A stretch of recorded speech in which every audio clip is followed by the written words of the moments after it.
Bien, a las 8:35 de la mañana nos vamos con nuestro tema central, el glosario del mal uso. Y es del mal uso de esos términos de enfermedades o condiciones mentales que la gente va por ahí diciendo como si nada, como si fuera una cosa de lo más sencillo, natural y como si no pasara y no le pasara nada en la vida. Pasamos de decir, ay, tan bobo, tan tonto, ese tarado, ese chino pendejo, ese no sea bruto, a decir, estoy con la depre, ay no, qué ansiedad esto, no sea bipolar. Ahí se nos fue un momentito su merced, ya la vamos a recuperar seguramente, pero estábamos hablando justamente de esas dificultades y esos momentos, o como bien lo decía nuestra directora, pasamos del tonto a la depre, al bipolar, al autismo. Palabras mayores. Y lo usamos contra los otros, pero también lo usamos en nosotros mismos. Exactamente. Yo escuchaba a muchísimas personas decir, no, es que estoy bipolar, o es que me dio la depre. Es decir, pues palabras que son fuertes, claro, que podemos tener en nuestro diario, pero no quiere decir que sean palabras que debamos usar de esa manera, además porque creo que puede ser también ofensivo con personas que sufren este padecimiento, sí, o con familiares de personas que lo sufren. Imagínese si usted tiene en su familia una persona que está sufriendo depresión y alguien dice este tipo de comentarios. Exacto. Como si no fuera nada, como si fuera chistoso, exacto, como si solo estuviese refiriéndose a tristeza. Bueno, pues justamente para hablar un poco sobre este tema tenemos al doctor Pablo Gómez. Él es médico y cirujano especialista en psiquiatría, máster en programación neurolingüística e hipnosis clínica. Por favor, doctor Gómez, bienvenido a En Blue Jeans. Buenos días. Hola, ¿cómo están? Un saludo muy especial para toda la mesa de trabajo, a la directora María Clara, a todos ustedes y a todas las personas que me están escuchando. Un gusto estar aquí como siempre. Bueno, doctor, hablemos un poquitito. ¿Estamos usando mal realmente estas palabras? ¿Cómo lo ve usted? Eso de empezarse uno a llamar o a decir, no, es que tengo depre, o ay, este loco es un bipolar. ¿Estamos usando mal? ¿Qué está pasando? Sí, pues ese diálogo interno que anteriormente, digamos, era más condescendiente, lo que decían en la introducción, como soy de bobo, como soy de tonto, ya le subimos el tono y ya estamos utilizando unos conceptos pues que hacen parte del glosario de la salud mental y que dependiendo del contexto y en el momento donde lo estemos utilizando pues puede ser incluso peyorativo, y ustedes saben que la psiquiatría todavía carga con un estigma y en ciertas condiciones puede ser bastante incómodo para las personas que están ahí presentes con nosotros, o incluso para nosotros mismos. Ese diálogo interno descalificador permanentemente tiene que tener un impacto en nuestra salud mental, en nuestras emociones. Entonces, dependiendo del contexto, sí puede ser muy negativo. Vale. Claro que sí. Y doctor, yo creo que es importante que sepamos qué significan estas palabras que usamos generalmente y por qué no debemos usarla de la manera incorrecta. Es decir, a qué se refiere la depresión, a qué se refiere la bipolaridad, esto en términos, por supuesto, generales, o a qué se refiere el decir que una persona es autista, para que no lo usemos en los contextos que no son. Sí, lo que pasa es que digamos que son palabras muy corrientes, muy populares, pero que en la salud mental pues hacen referencia a unos trastornos muy específicos.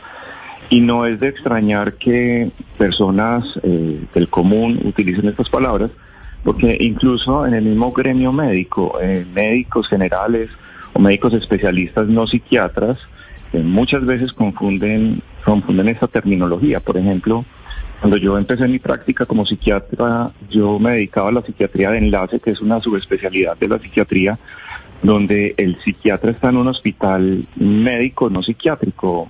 Por ejemplo, acá en la ciudad de Medellín, un hospital Pablo Tobón Uribe, o una clínica Chayo en Bogotá, y recibíamos interconsultas de colegas que nos pedían evaluar a un paciente que estaba hospitalizado porque tenía una depresión.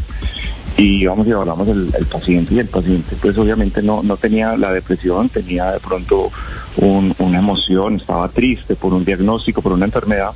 Entonces de ahí la importancia de conocer bien los conceptos, y si quieren, no sé, vamos empezando uno por uno. Yo creo que sería como la forma más adecuada. Podríamos empezar de pronto definiendo lo que es la depresión.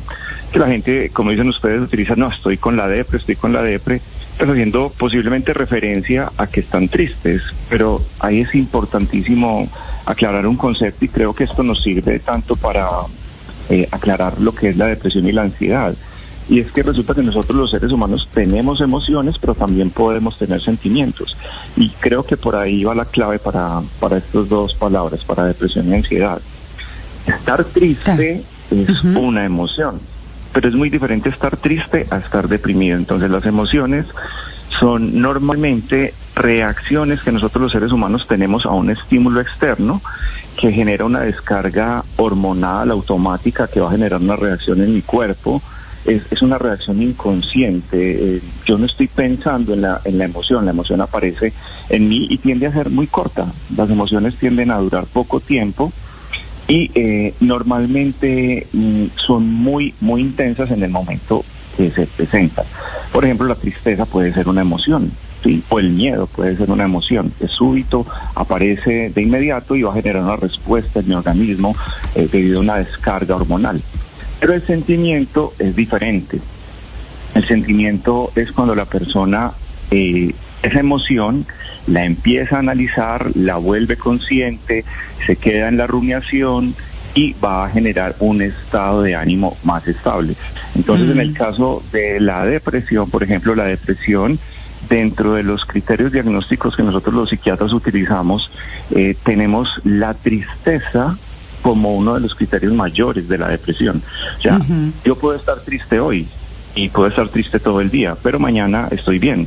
Entonces, en ese contexto yo no estoy atravesando un cuadro depresivo. Simplemente tuve un día regular, pasó algo, tuve una discusión con alguien, me puse triste, pero simplemente ya esa emoción cambia. Si por el contrario yo esa tristeza la proceso en mi cabeza y me quedo en la rumiación, eso en el largo plazo ya va a poder generarse como un estado de ánimo estable.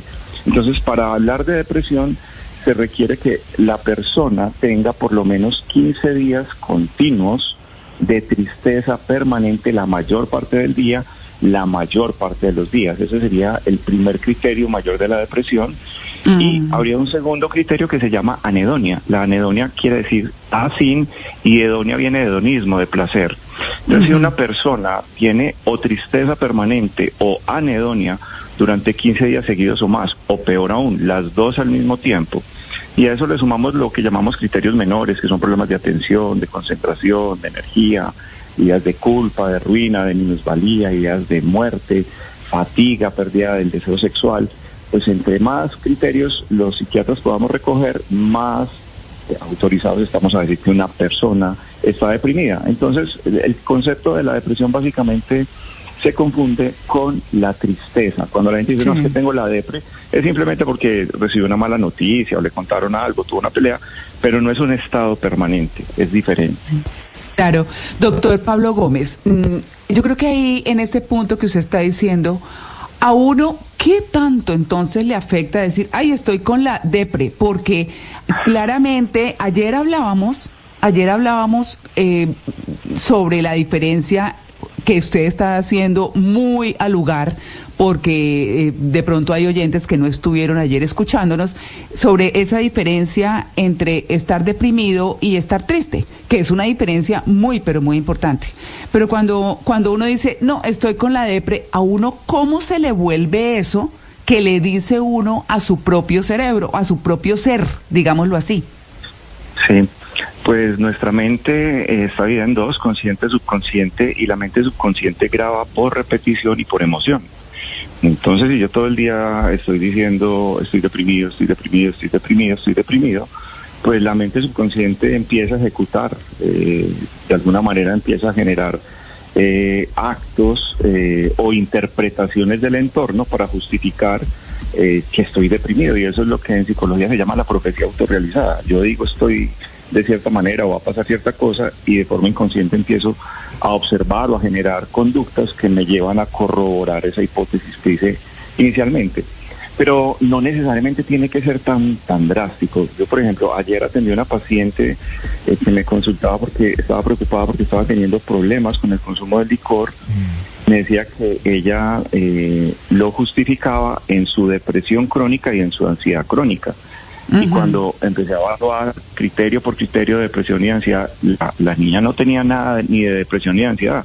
Persona común y corriente, trabajaba, estudiaba, disfrutaba de su carrera, tenía amigos, todos los fines de semana estaba buscando plan para salir. Entonces la ansiedad que ella decía es que no llega el fin de semana y ya tengo ganas de hacer algo, que ahorita que hablemos de ansiedad van a ver pues por qué se confunde también el concepto de ansiedad.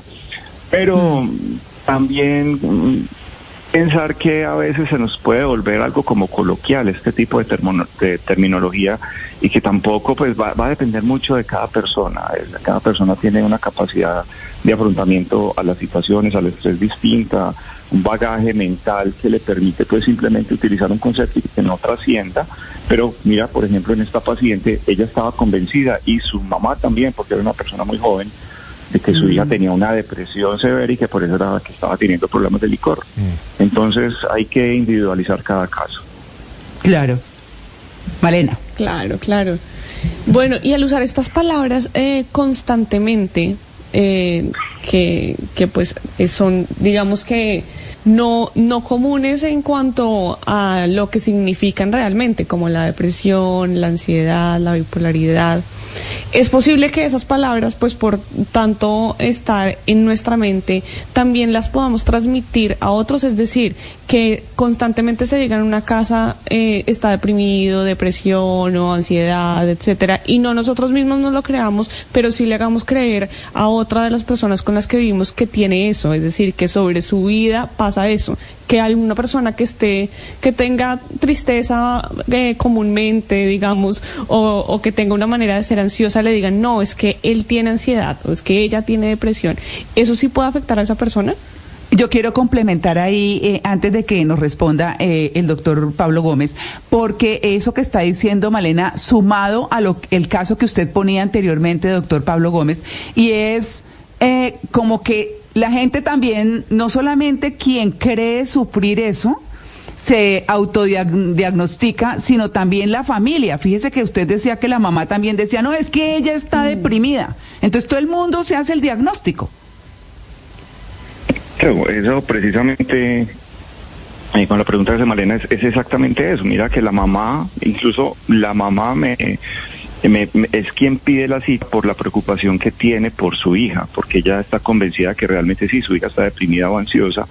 Entonces, pues claro, y en este caso son ambas, tanto la paciente como su madre, la que estaban convencidas de que sí existía tal trastorno, pero como te digo, inclusive cuando hablaba con la paciente ella me decía, doctor, lo que pasa es que como yo no sé de eso, yo toda la vida pensé que estaba deprimida. Yo toda la vida he pensado que soy ansiosa. Y claro, si eso se repite y ya hace parte de tu personalidad, o sea, ya tienes como ese rasgo, esa característica dentro de ti, y que se va a generalizar con toda seguridad, no solamente a su madre, sino a los amigos, a los compañeros.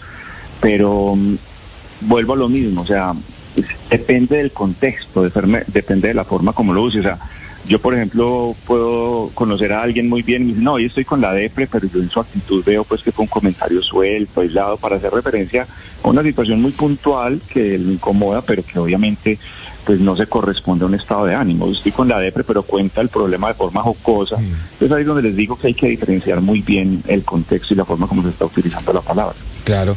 Doctor Gómez, ¿la depresión y la ansiedad son lo mismo? O sea, siempre veo que hay como una relación, no, es que estoy deprimida, estoy ansiosa, estoy deprimido, estoy ansioso. ¿Cuál es la relación entre las dos? ¿Y en qué contexto estamos usando esto de la ansiedad? Ok, la ansiedad es una de las palabras que más confusión producen. La gente hace referencia a la ansiedad para todo, ¿cierto? Estoy ansioso porque yo me arranco el pelo, estoy ansioso porque yo me como las uñas, estoy ansioso porque quiero todo ya, estoy ansioso porque no me puedo quedar quieto, y la más común, estoy ansiosa porque no puedo parar de comer. Listo, esos son como los aspectos donde más se utiliza la ansiedad. La ansiedad, con respecto a la pregunta, coexiste muchas veces con la depresión. Un paciente depresivo que tenga todos los criterios del trastorno depresivo puede estar cursando con un cuadro ansioso simultáneamente, o puede tener algunos síntomas. Y existe en psiquiatría un trastorno que se llama trastorno mixto ansioso-depresivo, donde el paciente recoge síntomas tanto de depresión como de ansiedad. Pero la ansiedad como tal, la definición en el libro de psiquiatría, en el manual que usamos nosotros los psiquiatras, sí es muy exigente. Por ejemplo, en el periodo de tiempo, ahorita les decía que para diagnosticar una depresión se requerían estos criterios y que perduraran por lo menos 15 días o más. Con la ansiedad, el criterio mayor de la ansiedad simplemente dice que es la persona que se preocupa más de la cuenta por todo lo cotidiano. ¿Y qué es lo cotidiano? Pues la casa, la familia, los hijos, el trabajo, y todo el tiempo se está anticipando de manera negativa a cosas que podrían salir mal, que casi nunca salen mal, pero esa es la mentalidad del paciente que está ansioso. Una paciente me decía, doctora, es que me volví súper negativa, y haciendo referencia a esto, que siempre se está anticipando de manera negativa a todo lo que puede suceder en esos contextos que son cosas cotidianas del día a día. Pero el libro de psiquiatría dice que se requiere por lo menos 6 meses con este estado, o sea, permanentemente así. Entonces fíjese que no tiene nada que ver con moverme mucho, con arrancarme el pelo, con comerme las uñas. Y sobre todo yo tengo un taller que desarrollo para pérdida de peso desde hace ya 10 años o más, y siempre inicio el taller preguntando, bueno, ¿y por qué tienen problemas de obesidad? Y puedo decir que el 90% levantan la mano y dicen, doctor, es que soy muy ansioso. Y cuando empezamos a hablar de ansiedad, o me remiten pacientes porque tienen estos problemas de ansiedad y necesitan bajar de peso, y les pregunto, bueno, pero ¿te preocupas por esto, aquello? Y me dicen, no, doctor, yo no soy así, yo soy muy tranquilo. No, la ansiedad mía es que yo no soy capaz de parar de comer. A mí me encanta el chocolate, me encanta el pan, y yo todo el tiempo tengo que estar comiendo, y por eso me estoy engordando, porque estoy muy ansioso. Entonces, ese es el mal uso de la palabra ansiedad. Y, por ejemplo, cuando les mencionaba ahorita en los contextos médicos donde yo trabajaba, me pedían interconsulta porque el paciente estaba ansioso, y yo creo que aquí la diferencia es estrés y ansiedad. Una cosa es la ansiedad cuando yo ya tengo un estado con todos estos criterios que les acabo de mencionar, y otra cosa es el estrés. El estrés inicialmente es una reacción de protección a algo que está sucediendo en el entorno, que me permite desarrollar estrategias para afrontar la situación, pero muchas veces ese estrés se cronifica, o todos tenemos una capacidad de aguante X, y a veces estamos tan sobrecargados que ese estrés se va volviendo crónico, y ahí podemos más adelante tal vez desarrollar un cuadro de ansiedad. Cuando hablamos de estrés, generalmente hay un factor desencadenante que podemos identificar. En la ansiedad no necesariamente. En la ansiedad una persona puede experimentar todos estos síntomas como la taquicardia, la opresión en el pecho, la dificultad para respirar, temblor, sudoración, sin que necesariamente haya un evento que lo esté detonando. Podría estar, pero muchas veces no lo está. El paciente me dice, doctor, no sé, mi vida es normal y corriente, pero yo a toda hora estoy con esta sensación maluca acá en mi pecho, como si algo malo fuera a pasar, y realmente en mi vida no está pasando nada para que yo esté en esta condición. Claro, doctor, pues nos quedan pocos minutos y entendemos que usted tiene un compromiso ahora, porque hubiéramos querido invitarlo para el próximo segmento, pero debemos cerrar con bipolaridad y autismo. Es que la gente, no, es que el clima en Bogotá es bipolar, porque pasa de la lluvia al sol, y uno dice, pero ¿esto cómo así? O no, es que ese es todo como elevado, como autista. Y uno dice, si la gente supiera realmente lo que implica estar en esas condiciones, pues yo creo que ni siquiera se atrevería a mencionarlo. Claro, María, cuando Juli me invitó al programa, me llamó muchísimo la atención el tema, me pareció muy, muy bacano hacerlo, porque alguna vez estaba yo escuchando, me gusta el fútbol, y estaba escuchando un comentarista en la radio haciendo referencia a un equipo de fútbol profesional colombiano, y dijo, no, es que este equipo es un equipo bipolar. Y yo dije, Dios mío, ahora sí la psiquiatría tocó fondo. Haciendo referencia a que era un equipo que un día jugaba bien, y que al otro día jugaba mal, y que al otro día jugaba regular. Entonces, imagínate hasta dónde llegó el concepto de la bipolaridad. No, miren, la bipolaridad es una de las enfermedades mayores dentro de la psiquiatría. La bipolaridad es una enfermedad de los estados de ánimo, y para ser bipolar la persona tiene que haber padecido en la vida un periodo que nosotros llamamos manía.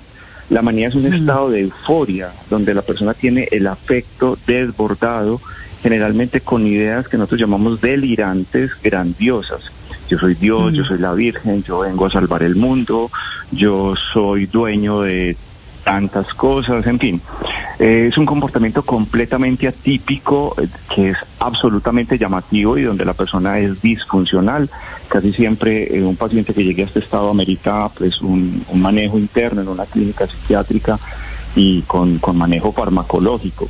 Para ser bipolar hay muchos subtipos de bipolaridad, pero a grandes rasgos existe el bipolar 1, que es la persona que ha tenido este cuadro de manía durante 8 días o más. Ya, si eso pasa, si eso lo logra tipificar un psiquiatra, estamos autorizados a hacer el diagnóstico de bipolar. Pero también hay pacientes que han tenido a lo largo de la vida muchas depresiones, y hasta el momento, mientras haga depresiones, son depresivos. Pero en algún momento determinado, esa depresión puede no estar presente, sino que por el contrario, aparece este estado de humor aumentado, esta euforia, pero no en el grado de manía, sino lo que llamamos nosotros los psiquiatras hipomanía, o sea, un grado menor, donde el paciente sí está muy raro, muy eufórico, hablando mucho, no necesita dormir, con unas ideas medio raritas, pero no alcanza a ser disfuncional del todo. Y con solo que esta sintomatología aparezca 4 o 5 días, ya estamos hablando de un bipolar 2. Bipolar 2, el que ha tenido una hipomanía o un cuadro depresivo. Entonces, mira la importancia de esto, de aplicar correctamente los diagnósticos. Claro. Bueno, y si quieres ganar el tiempo, paso al autismo. El autismo, también tengo una anécdota súper. Una amiga una vez me dijo, yo soy una persona más bien callada, reservada, y me dijo, no, es que vos sí sos un pendejo autista, me dijo algo así, me dio mucha risa. Uy, porque, no. Sí, imagínate, y no les voy a decir ni siquiera en el contexto en el que estábamos, pues, porque, en fin, el cuento es que el autismo, hoy en día no hablamos de autistas como tales, hablamos de una cosa que se llama el trastorno del espectro autista, donde se incluye el autismo, se incluye el Asperger. El Asperger, para las personas que de pronto han visto una serie muy común en televisión que se llama The Big Bang Theory, hay un protagonista que se llama Sheldon Cooper, y él tiene unos rasgos muy particulares en su forma de hablar, en su forma de relacionarse. Se ha dicho que realmente lo que padece es un Asperger dentro pues del programa de televisión. Sí.